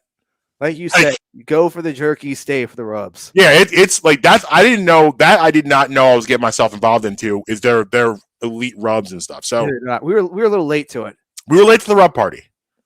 But I mean, yeah, it's definitely I can't wait to use the other ones. I think the tailgate barbecue and the other ones you gave me, I think I'm gonna use that for burgers. Listen, the tailgate barbecue. Okay, let me tell you about that real quick. Okay, let's talk about it. I need to go on a side note, but like I'm very passionate. That specifically is my favorite product. Yeah, that I've gotten from them. Like that, the tailgate barbecue is my lemon pepper garlic frio. Okay, like that's how I feel about that one. Okay, so you can use it on anything, but I specifically use it on burgers. I will never make a burger again without it. Okay. In my life. All right. Now, when we inevitably have our burger showdown, you're going there. I'm using that, and you can't stop me. Similarly, how I would not. That's cheating. You can use a rub of your choice. You just can't use. I feel like beef jerky outlet rubs are cheating. No, well, you can use one from them. You just can't use that one. You can't use that one. All right, that's fair. Just like if we were doing an all-time NBA draft and I had the number one pick, I wouldn't take Jordan and block him from you. I would let you have your guy. Okay. You can't block me from having the tailgate barbecue. That's like me saying to you, okay, but if we do steaks, you can't have lemon pepper garlic. I'm not going to stop you from using that. So you can't stop me from using that. All right, that's fair. All right. I meant to ask you that at the top of the show. I'm reading through. Yeah, it was good stuff. Definitely all the way in on that. So yeah, Sunday. Oh, yeah, back to AFC 3:00 kickoff. 3:00 AFC. We got the Bengals and the Chiefs. Last time I checked, it was 7 and 275. Yeah, which is about right. I think that's a fair number. I mean, listen, you know how much I love my Tiger King. I don't feel good about your money though. I don't like this for them at all. I don't like this. It's 7.5. Yeah, it may get to 8 before Sunday. I don't like this for them at all. I think I am worried for his safety because you're talking about a Steve Spagnuolo defense that loves the blitz on a good day. Well, is Tyrann Mathieu playing? Have not heard yet about if he's available or not. Oh, look. I'm a little worried about his safety. Listen, if Joe Burrow gets time, this will be a fun game, and this will be a back and forth game. I just worry about him getting time because at the end of the day, if we've seen the Titans game, everybody's seen the Titans game. You know, Steve Spagnuolo is all lathered up over that Titans game and seeing them get 9 sacks and saying, and they're not even really a blitz happy defense. And like, he's going to be bringing pressure from everywhere. Cause that's the thing with me. Like I'm saying, listen, I'm not going to let this kid sit back here and carve me up. We got to figure out a way to get hands on. Now, the nice thing about the Bengals, Jamar Chase gets all the headlines, but T. Higgins and Boyd still play for that team. The tight end's pretty good also. They have other weapons. Mixon, they have other weapons, but the main the storyline of the game for me is will Burrow consistently have a clean pocket to thrive? That's the whole game for me, because obviously the Chiefs are going to score. We know that, so the Bengals need to score too. The Bengals have the weapons to score. Right, for that to happen, Burrow needs to be upright, and I just worry about Burrow being upright consistently. So if I was going to bet this game, I would probably pick the Chiefs to cover.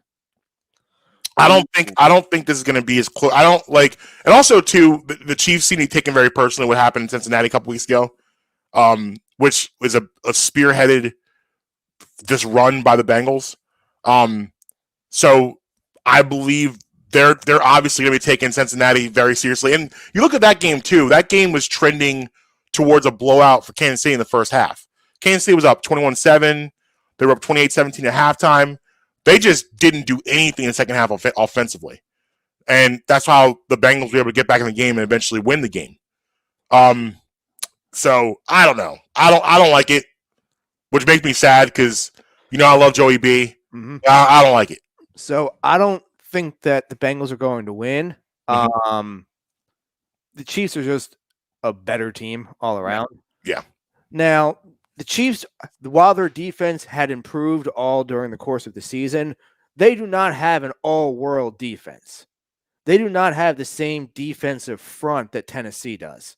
They're good. No. They're above average, but it's not the same defensive front that Tennessee was coming after him with. Agreed. So, but here's the thing with them is like they create pressure through blitzing. That's how they get pressure. And they don't have. What concerns me is that offensive line's ability to adapt to that. Yeah. They were lost with when Tennessee was running those stunts. They had no idea what was going on. They didn't, but the Chiefs don't have the same horses to do that with that the Titans had. True. Now, they may have a better defensive coordinator running it, but you can reincarnate Jimmy Johnson and put him on the Eagles, and the Eagles' defense would still suck this year. Like, if you just don't have the horses, you just don't have the horses. Now, like I said, they're above average, but they're not the top flight defensive front that Tennessee was bringing at them with. I don't think he's going to get sacked nine times again. I do worry that he's going to get smoked a little bit, but I don't worry that he's going to get smoked as bad as you do, because the Chiefs just don't have that kind of. And on the back end, the Chiefs defense can be had on the back end. So if he's upright, he's going to make some plays. So if they're going to if they're getting burnt, they're going to have to adjust that, and they're not going to be able to come after him. And if they can't come after him, he's one of the few guys who I think will just go toe to toe with Mahomes. Yeah, not he's going to beat him because I mean, Andy Reid had the quote of the year last year: "When things are grim, go be the Grim Reaper." Yeah. How about that quote by Big Red? So, you still got to go against that. Yeah. But I almost call him Joey Bosa. Joe Burrow is one of the few guys who can have no soul and go and be the Grim Reaper. Yes. Not very many guys have that. That's going to be that's what we're going to call quarterbacks now that have the killer it factor. We're going to call them the Grim Reaper. It's the Grim Reaper effect. Very few quarterbacks have the Grim Reaper effect. Joe Burrow, he has it. I love his attitude. He's getting annoyed by the whole underdog thing. He's like, listen, we're a good football team. We go into games expecting to win. Like we expected to beat Tennessee last week. We're expecting to go and win again. I love his attitude, man. I can't say enough good things about him. When he talks, when he plays, everything is everything. If I could build a quarterback, it would be constructed like Joe Burrow in every facet of the whole word quarterback. If I'm still going Herbert though. I understand. Like we're splitting hairs here. Like we're really, like, we're arguing. I don't know if Burrow's in the AFC Championship game. But he does have a better team though around him. I think he has a better coach. A much better. I think that offense. He has a pretty good offense right now. No, he does. He definitely has a. I mean, Williams, Eckler, and Allen, not bad. He definitely has a smarter coach than than Herbert has. Way better coach. Way better coach. I think that's maybe the difference. I'm still taking Herbert though. Okay, that's fine. Listen, that's your allegiance. That's your boy. And I don't expect you to change your allegiance. A lot of it is because, like, from an arms talent standpoint, they're very identical. Yes. Herbert's a lot more mobile though than Burrow is, and that's why Burrow does very well sliding around the pocket. I wouldn't call him obviously he's not going to tuck the ball and run a lot, but like he can, but he doesn't do that. He's going to slide around. Herbert can get outside a little bit. Yeah. Herbert reminds me of a little bit taller Andrew Luck. Okay. Where Andrew Luck could run quick enough to where you're like, oh, damn, Andrew Luck just ran by me. Yeah. But he wasn't like Lamar Jackson out there. No. But I understand, like, if you were to say, oh, you can't have Herbert, you can have Burrow. Well, I mean. Yeah, you're okay with that. You're good with that. I'm not going to push back on that. So if it goes to 8, I might take +8. I want to tell you, I'll take anything over what it is right now, and I'll tell you why. Yeah. Okay, so I'm going to get into my Lombardi mode for a minute. All right. Okay, so you have the hook at the 7.5 because chances are the Chiefs are going to take a big lead at this. Mm-hmm. And by big lead, I mean they're not going to blow them out. It's not going to be like I'll get up by 14 at some point. Yes. So the Bengals are going to have to constantly be throwing to come back. Throw the ball. Right. The Chiefs are going to get into a mode where they're going to go into clock killing mode, and they have the backs now to run the ball. So they're going to eventually get into a mode where they're going to run the ball or short dink and dunk passes, boom, boom, boom, left, right. Go and just go down and knock it down. If they do that, then chances are you got a backdoor cover of the Bengals coming. So if you can get anything over a touchdown, take it. 7.5, take it. If you want to wait until 8, wait until 8. But just be careful. If it goes to 7, just know that you're only going to probably get it at 7.5. It probably won't come to 8 if it goes back to 7. Yeah. But I'd say anything over 7.5 right now, you're probably safe for taking. Okay. Good analysis by you. Thank you. Now the next game, I don't want to be here. I'm gonna have it on because it's my job. I don't want to be there. I don't want to watch the Rams and 49ers play football. Really? I'm into this game. I'm not here. I'm not, I mean, I don't know. It's just I don't like. It's not a marquee matchup for me. It's not something that excites me. I'm not excited about this. Well, I'm excited about it. I'm a storylines man. What's the storyline here? My storyline is Matt Stafford. Okay. If I'm being real honest with you, my storyline is that my ticket is the NFC Yeah. champions. See, you have alternative motives. Like, listen, if the Rams win, I'm wearing sunglasses on Monday. Okay. Well, I mean, you have alternative motives. But no, I mean, I'm a Matt Stafford fan. I like the fact that, for 10, 12 years, however long he was in Detroit for, 12, 13, maybe even 13 years, however long he was in Detroit for, he was the number one prospect coming out of high school in the nation. He was the number one overall pick coming out of Georgia at like 19 years old, 20 years old. He spent a decade plus on one of the top 3 worst franchises in the league. And everybody was like, oh, you suck. He sucks. He's not that good. Oh, no. And then he gets a chance to finally go to a team that's not incompetent and dysfunctional. Yeah. He gets to rewrite his own narrative. Yeah. I'm a big fan of that because he gets to just sit back. Life is good for him. He's got money. He's been paid. Yeah. Matt Stafford's been paid. Beautiful wife and kids. Mm-hmm. Happy family man. Mm-hmm. He's a Detroit Lions Ring of Honor player. He's a Hall of Famer if he wins these next 2 games. Well, I was going to say he's flirting with being in the Hall of Fame. But I'm saying for the Lions franchise, yeah, we're going to retire number 9 one day. Yes. Life is good for him right now. He's like, if I don't want to, I don't have to leave my house and I get a Super Bowl ring. Yep. I'm hosting the NFC title game. I'm hosting the Super Bowl. Mm-hmm. Let me go and get my ring. Yeah, I mean, and that's the thing. I would love to see Rams Bengals. Give me that. Inject me with Rams Bengals. Yeah, I would love that too. I honestly think we're getting Rams Chiefs, and I kind of feel like that's the way that you feel the same as well. Yeah. I don't think either one of us give the 49ers much of a chance. No. For the Garoppolo effect. It's the Jimmy Garoppolo effect for this game. Yeah, expecting them to go on another road game and win again is a lot to ask. Especially just for the fact that you just beat this team like a month ago. Mm-hmm. And you beat them in embarrassing fashion where you came back from they were up 17-0. So asking them to go there again to that stadium and win again, I think is asking a significant amount out of them. I think they've had obviously a great run. They're a very good football team. But I guess that's why, because even with the Chiefs Bengals, even though I think the Chiefs are going to win, I believe that the Chiefs will win convincingly. There's a shot something special happens. And Joe Burrow throws for like over 400 yards and 5 touchdowns. That can happen. Mm-hmm. I don't believe the 49ers have a shot to win this game. Me neither. I agree. I don't believe the line is a little disheartening at only 3.5. It was a miracle. It was a miracle they got out of Packers with the win.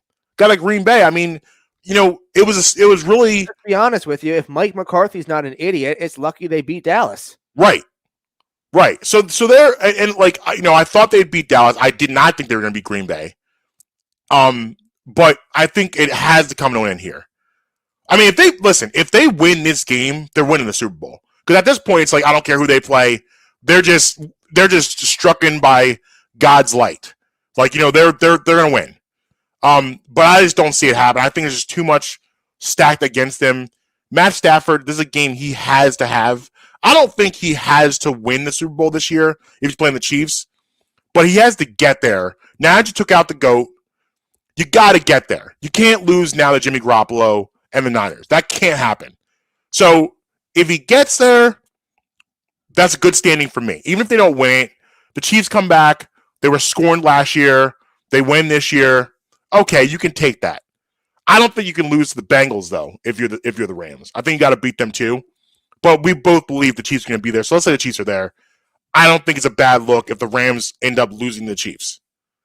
There's worse things that could happen. I agree, and you can justify the trade of Goff for Stafford if you make it to the Super Bowl Right. at home. You Right. can justify that. Especially if Stafford, because I believe also there's a caveat to it. It's Stafford has to play well in the Super Bowl. He can't go out there and He played well in the first 2 games, though. So Right. there's no reason to believe that he won't. But if he doesn't play well in the Super Bowl, then what's different than Jared Goff? Jared Goff did the same thing a couple years ago for you. So he has to play well, which I think he will. But if he plays well in the Super Bowl and they lose to the Chiefs, that's okay. I'm okay with that. Yeah. But I think, like I said, 3.5 to me is low. I would take the Rams to cover this. I think the Rams win by 10 plus. I think they win comfortable. I think the line is people are going the other way now because I've seen 49ers go into these places and win, but I think the jig's up. I like the Rams to win and cover. But if they don't win,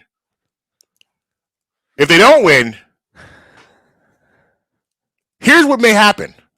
We teased this for a couple days now. We have Sean McVay, big news, Sean McVay. Yeah. And I'm gonna let you take it away. So it's no secret that the Rams do not care about first-round draft picks. Mhm. It's no secret that the Rams don't really care about second-round draft picks that much.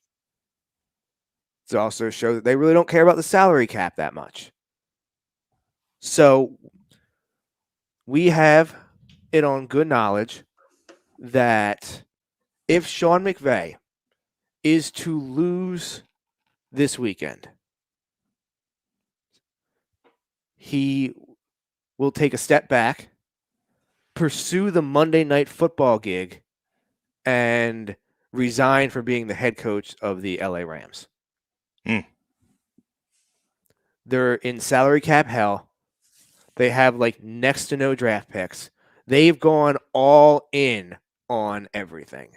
Now, if they make it to the Super Bowl, that all gets thrown out of the equation. Because win or lose, he will probably stay if they make it to the Super Bowl. But if they lose this weekend, do not be surprised if he leaves and takes the ESPN Monday Night Football gig, a la John Gruden.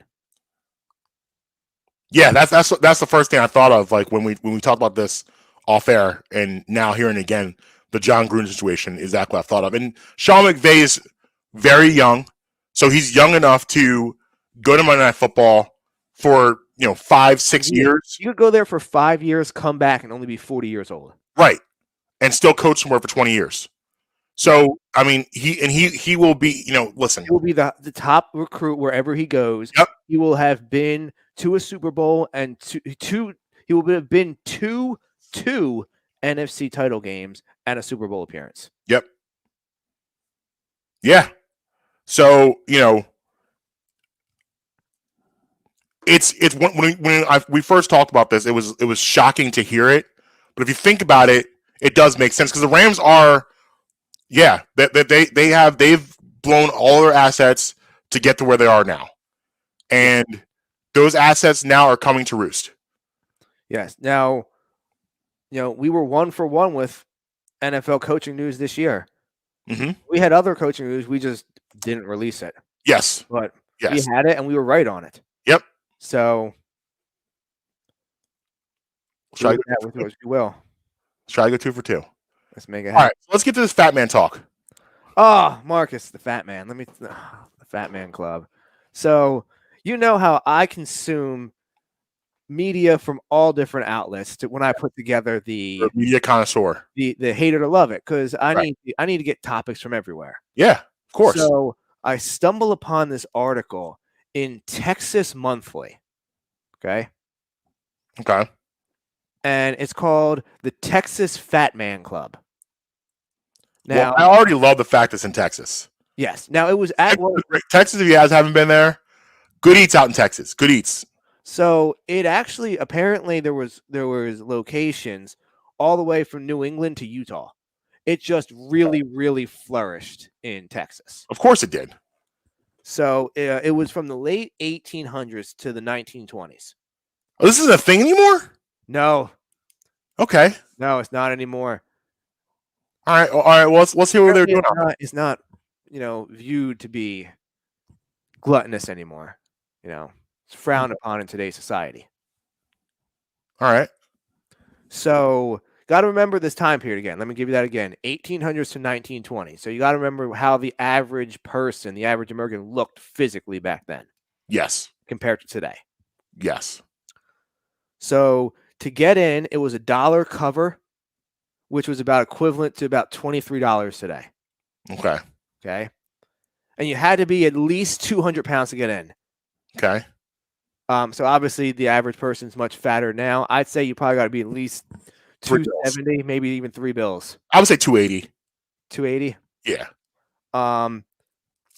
The purpose of it was to draw the fat man into closer fraternal relationships because it was not necessarily the easiest thing to be fat guy and network with people.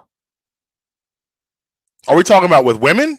No, like a networking, like The fraternal. idea of talking to people in general? What's that? Like, what do you mean by like networking as far as like business? Like business, yeah, like fraternal relationships, like a fraternity. Okay. So they often I know where we're going right now. yeah, like like a frat, like the, Yeah, I hear you, but like I've seen fat people and fat people fraternizing. yeah, but this isn't the late 1800s. Yeah, okay. They held annual events and held competitive weigh-ins before these events, and whoever weighed the most was the president for that year. They would often hold competitive eating contests, and there was actually one guy who was forbidden to show up to the contest unless he had already been partially fed beforehand. What? Yes. This is amazing. They called themselves the Fats. Do we resurrect the fats? Listen, I did some more digging on it. This is way more intricate than you would have imagined. I love the fats. This is my type of club. That's what I'm saying. I need to be a part of this. I was reading this and The skinny fat count? Listen, all you gotta do is be 200 pounds. Yeah, I mean, I love the concept of this. I love big man wins. I love the eating contest. I think what I would like to see is like battles. Like you can call the president out. Like I call you out. I challenge you to a winging contest right now. Last man standing. Everyone goes, oh. The meal of choice was brisket.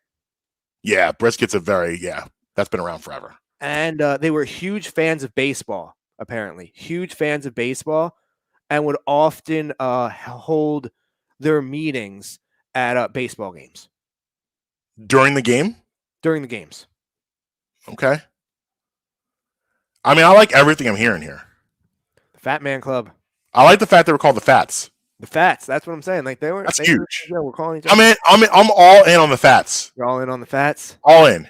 All right. I thought you might be. As I was reading that yesterday, the only thing that went through my mind is this absolutely needs to make its way onto the show because I love this concept. Like they have really good. I don't disagree with any of their rules. Mm-mm. I'm in on all of it. I could pound some brisket. Oh yeah, yeah. Not a problem. The headline of the article was Texas Fat Man Club, barbecue and baseball. Love it. What else do you need? Are you opposed? No, I'm in. Oh, and apparently they all loved fireworks too. A thing was that they put on huge fireworks displays at the end of their meetings. This is a wild club. Yeah. It's a really wild club with some really unique takes on life. Yeah. So I disagree. It's just wild. You love it? I do. I love it. I thought you would. You ready for the rest of it? Yes. So it's time. Hate it or love it. You know the rules. Justin goes through topics through sports, pop culture, whatever he feels like the Fats, and I'll decide if I hate it or if I love it. Well, we're starting off strong with the Fats. I knew we were strong. Lamar Odom. You hear about this man? What are you talking about, the necklace? No. He's now on the new season of Big Brother. What? Yes, Lamar Odom. It was a lot of crack money wasted. So he's doing anything he can right now. He's boxing Aaron Carter. You got a lot going on right now. I mean, this is why still one of the greatest moments in First Take history is when Stephen A. Smith looked in the camera and said the first move he made was to sign Lamar Odom, who was on crack. Yo, that man said he was on crack on national television. And Max tried so hard not to laugh. At that moment, Stephen A. was knighted. At that very moment, he was knighted and goated. Max is sitting there just like. Could you imagine the higher ups at Disney when he said that? They all. What? What did he just say? Did he wasn't lying. Crack? He wasn't lying. Not coke. He went crack. Lying now. So Big Brother, I don't know. Like, I don't see Lamar Odom. If we ever resurrect that the idea of the Bradham and Emery After Dark, I have a Lamar Odom story that I can't tell on this show. Okay. From Vegas. That's through the brothel. Yes. That's where brothels and crack. That's where all of Lamar's money went. Yeah. So brothels were not that far away from Vegas. Yeah, the Bunny Ranch. So yeah, Bunny Ranch over there. So I had somebody I knew that grew up and like lived not too far from there. So, but I can't tell that story. We can't do that right now. No. You're gonna want to hear that story though. Yeah. So I don't see Lamar lasting on that type of show. No. Lamar doesn't seem like a strategic man. I don't see him cutting strategies, cutting deals. To get his wife back was to go to a brothel. He did what? His idea to try to get remember, he was like, trying to get back with what was it? What's her name? Chloe? Yeah, and that's when she's like, oh yeah, and then we found him at a brothil. Like his idea of resurrecting his marriage was like, let me go to the brothel. Yeah, let me get to the brothel. It's sad what happened to him. I mean, it really fell apart big time when he got traded from LA. And that was kind of the beginning and end for him when Kobe, late great Kobe, got underneath his wing. They were very close, but yeah, I hate it. He doesn't belong in there. Get out of here, Lamar. So, now I do not know who this artist is, but I'm sure you do. Little Cease. Mm-hmm. Are you familiar with this person? A little bit. So they said they heard an unreleased Biggie diss track titled "The Ugliest." I heard it. It's not unreleased. It's released. Oh, it's released. Yeah, it's Biggie. It's Biggie. Busta Rhymes and Jay Dilla produced it. It's not a diss track like Biggie. It's what people are excited about is the first time. Who was on it? Really? Say again. Who was on it? Jay Dilla produced it. Busta Rhymes. So is it Nas and Method Man? No, that's a different song. The Ugliest is Biggie and Busta Rhymes. All right. Well, then the story I read was wrong because it said it was. No, I know what you're talking about. Okay. You're talking about there's a urban legend that Biggie was to team up with Nas to do a diss track to Pac. That's the urban legend, but no one's ever heard that. The Ugliest, however, this Lil Cease apparently. Little C's. Little C's. Yeah. Little C's apparently has heard. Don't little cyst. Little C's. That sounds good. I was like, I think that's a we call him little cyst. little pimple. Little C's. Little C's from Junior Mafia.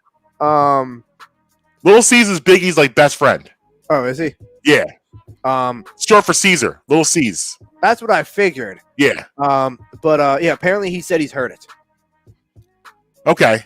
Well, I mean, if he's heard it, that means we should be hearing it soon. Like as far as leaks, you know how I'd say about it. That's why I never believed Drake had a diss for Kanye, because we would have heard something by now. There's no way in the world these songs always get released.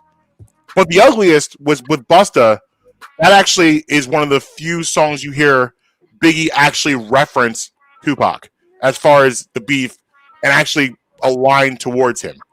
The other one was Brooklyn's Finest, where if Faith had friends, she'd probably have Tupac's Get It Tupac. And then The Ugliest was another one. And then Notorious Thugs, So-Called Beef for You Know Who. That's basically it. But yeah, I mean, that's it, you know, obviously everything we know, the history, everything like that. But I would have liked to see Big respond to Hit 'Em Up. Like, Hit 'Em Up to me still is the most disrespectful diss track, besides, I guess, No Vaseline. But to me, it's absurdly disrespectful. Like, Tupac was talking wild on Hit 'Em Up. And we would have all liked to hear, us Biggie guys and Biggie fans, we would love to hear Biggie come back at him. Yo, I will never forget Little Sis. So is that Little Xan? Who's Little Sis? Is that a yes or no? That you hate or love it? I mean, I love it if I get to hear it. I hate it if I don't. I want to hear it. Oh, let's go off the assumption you do get to hear it. Love it. Love Biggie fighting back. I mean, he said with his wife. Can't tolerate that. First off, F your chick and you claim to be a player by F your wife. No, Biggie. No. You can't let that ride. Get after that man. Yeah. So next we have is Adele and her Caesar's Palace, Las Vegas residency.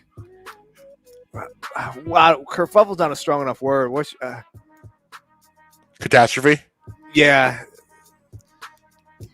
it's not good. I just enjoy getting the word kerfuffle anytime I can. It's a kerfuffle on steroids. It's hard to use a kerfuffle, but kerfuffle is one of the greatest words in the English language. It is. Kerfuffle, quagmire is another great one. Malarkey. Malarkey is a good one. Yeah, I love malarkey. But kerfuffle is probably my favorite word in the English language. Oh, no, that's not true. Incorrigible. My favorite word in the language. Is it? Yes. I love incorrigible. Okay. Well, that's a massive failure. And Caesar's Palace is now left scrambling, trying to replace her. And they're talking about replacing her with Tim McGraw and the likes of that. That's not going to go over well. That's a completely different crowd. How do you replace Adele? And that's a completely different crowd. Like, Tim McGraw doesn't have the same audience Adele does. And you're a numbers guy. How does this work? Because she was supposed to be a residency. Yes. So she already signed a contract to do this. Yes. How does this all work money-wise? Like, they've already probably paid her an upfront amount. Right. And then she'll receive some kind of residual payout through the entire course of the residency, whether it's monthly, per show, however it is. Right. She's basically saying, I'm not coming in to do the show, but I'm also not giving you your deposit back. Okay. And I'm going to do the show when I feel like doing the show. Wow. She's not going to get paid during the course of it, as she would for doing the shows. But she's also saying, well, I'm still going to do it. I just don't know when. But they have Rich Paul has his fingerprints all over this foolishness. I mean, did that sound like something similar? Did that sound like something similar is going on? This is Ben Simmons. Yeah. I signed a contract, but I'm not going to honor it. Because of, and the best part about this is that this is just over a set design issue. Mm-hmm. She apparently, first of all, she blamed it on COVID, which you're an a-hole for that. And Caesars was like, oh, hold on. This was all because she didn't like the way they designed some kind of set over the pool, and she didn't like the way it looked. She was supposed to do some sort of entrance there, and she wasn't happy with the construction and how it looked. So instead of just saying, hey, I don't like this, can we figure out something else? Or how about you rebuild this? Or how about we move this? She says, you know what? F it. I'm not going to do it. Which I don't like. And the thing is, this is a different Adele. I like fat Adele better. Skinny Adele, I don't like skinny Adele. I don't like her. I liked her when she was bigger. I don't like this at all. I'm not happy with it. She had better manners. Yeah. I'm not happy. Not happy with her. You gotta admit it. When she was bigger, she was a much nicer person. She was a much nicer person. And now she's turned into a diva a-hole. Mm-hmm. Out here running around with Rich Paul, lying in bed, making up schemes to get out of the residency. Who does that? You know what? I don't feel like doing this. I'm just gonna because now, like you said, they're now scrambling now to figure out. Now they have to dig up Tim McGraw and put him out there, which he makes no sense there because the audience, like I said, are completely different. And the one thing that is that it is Caesar's Palace, so it's kind of easy to get an act to go there. Right. I mean, Mariah Carey has been having a residency there since, God, who knows, since forever. Yeah. But still, Adele, better manners. Yeah, Dell. Eat some cheeseburgers and stop it.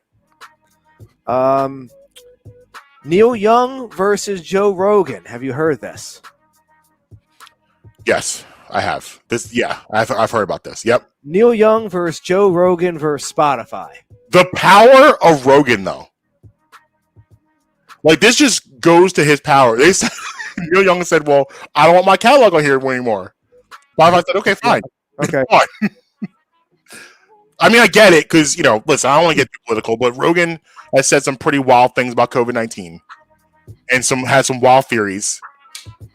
So I understand Neil Young's point and where he's coming from. Well, I do. It's just that, like, he's Neil Young. Like, no respect to him, but, like, it'd be much different if, like, Lady Gaga said it. Drake said it. That'd be much. This generation doesn't care if Neil Young's not on Spotify. Yes. Like, Neil Young is like, your grandma's music. Yes. So like that wasn't, but if Drake put the pressure on or Gaga, it's maybe a different conversation. Oh my gosh. I forgot to mention this. So are you familiar with The Wire? TV show The Wire? Like the TV show? Yeah. Yeah. So do you remember the character Omar?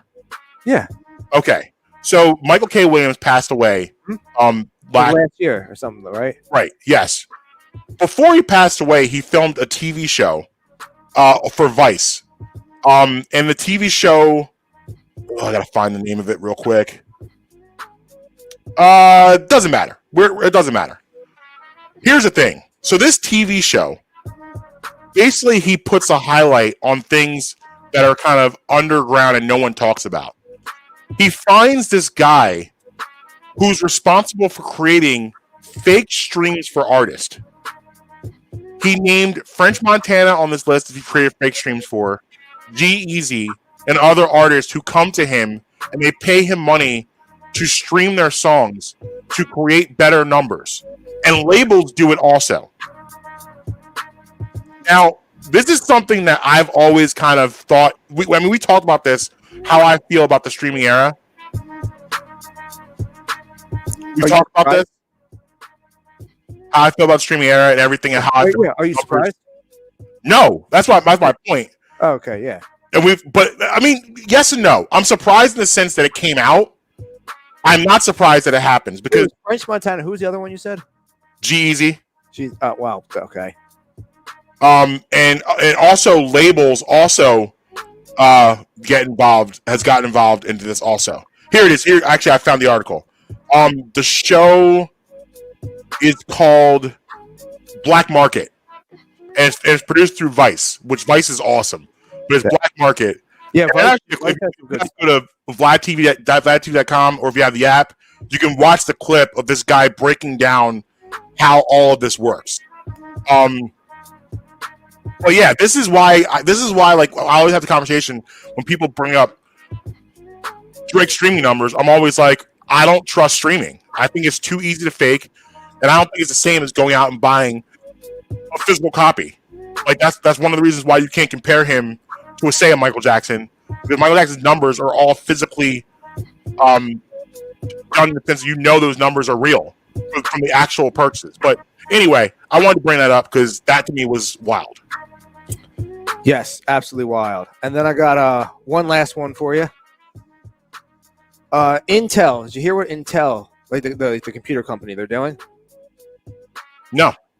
So you're familiar with like the chip shortage and everything going on right now and all that stuff. Yeah. So Intel was like, we're tired of relying on somebody else to supply our chips. Okay. We're going to invest $20 billion. Yeah, it's billion with a B, Marcus. $20 billion. We're building our own chip factory. So they're building a $20 billion chip factory on the outskirts of Columbus, Ohio, which means that Ohio State in the next 5 to 10 years is going to become the new Stanford or MIT. Wow. Love it. Really cool. Yeah, I'm hoping that this means their football team tanks a little bit and Penn State can win a title. That's all. All we got. That's all we got. By the way, Kind of anyone out there who's gonna be freaking out about what I said about Adele, relax, okay? I was joking, making a joke. Don't try to cancel me or anything weird. I love the fact that Adele lost weight. She looks healthy. She looks great. She looks wonderful. Just kidding around. But Adele, you're being an a-hole. Yeah, that's he's not lying about that. Like this guy right here is telling the truth. Yeah, you're being an a-hole. And that kind of sums up the whole. Got a little bit of a not as a wild news week as some other weeks. Some weeks have wilder storylines than others. No, but they were all pretty good. And I was just so enamored by the Fat Man Club. Yes, the Fats win the week. The Fats definitely win the week. Should we submit our memberships?